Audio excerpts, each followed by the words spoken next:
Binato ng putik at sinulatan ng mga nagprotesta ang gate ng bahay at kumpanya ng pamilya Diskaya sa Pasig City. Ito'y bilang pagkondena nila sa korupsyon sa flood control projects na libu-libong Pilipino ang naapektuhan. Si Gab Villegas sa detalye. Ito ang galit na sigaw ng rallyista sa tapat ng compound ng St. Gerard Construction na pagmamay-ari ng pamilya Diskaya sa Pasig City. Ang mga militanteng grupo ay biktima umano ng mga pagbahang nangyari sa bansa. Sabay-sabay rin nilang kinalampag ang gate ng gusali kasabay ng pagsigaw ng magnanakaw.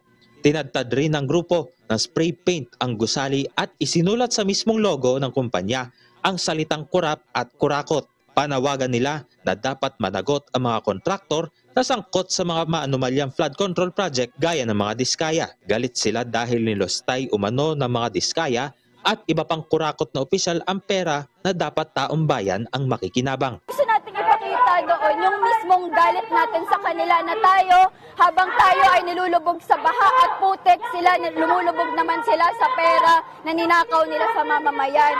Gusto din natin ipakita na hindi ito ang unang kumpanya, unang opisina na pupuntahan natin para singilin. Pupunta pa tayo sa iba pang mga opisina ng mga kontraktor at iba pang mga opisina ng gobyerno na sangkot dito sa korupsyon sa flood control project. Hugot din ng grupo na dapat lang ipaglaban ang mga Pilipinong nawawala ng trabaho, nawawasak ang bahay at namamatayan ng mahal sa buhay dahil sa mga pagbaha na dulot ng palpak na flood control projects. Umalalay naman agad ang Pasig PNP para hindi na lumala pa ang sitwasyon sa lugar. Nagpaalala rin sila sa mga balak pang magkilos protesta na maghinay-hinay sa mga gagawing aktibidad. Sa mga ganitong sitwasyon, dapat hindi natin mapayagan na may mga ganyan na mangyari. Kasi they might be committing a case of malicious mischief. With them, they will be the one to coordinate with us. Then we will assist them. Ayon sa abogado ng mga Diskaya na si Attorney Cornelio Samaniego III, nakatakda sila magsampa ng kasong kriminal laban sa mga namato ng putik sa compound ng mga Diskaya. Hindi po dapat palagpasin yung mga ganitong eksena rito na nakaka-istorbo na sila sa community. Malaya naman po silang magganyan, magprotesta. Kaya huwag naman po yung na may pagpapato. Ang Malacanang nagsalita na rin sa insidente. Ayaw daw ni Pangulong Ferdinand R. Marcos Jr. na mauwi pa sa karahasan ang sitwasyon. Hindi po na naisin ng Pangulo na ganito ang mangyari. Sabi nga po ng Pangulo, sinusunod po natin ang due process. Sa mga kapwa natin Pilipino, ang pag-iimbestigang ginagawa po ng Pangulo, ang pag-uutos na imbestigahan lahat, ay para din po sa taong bayan.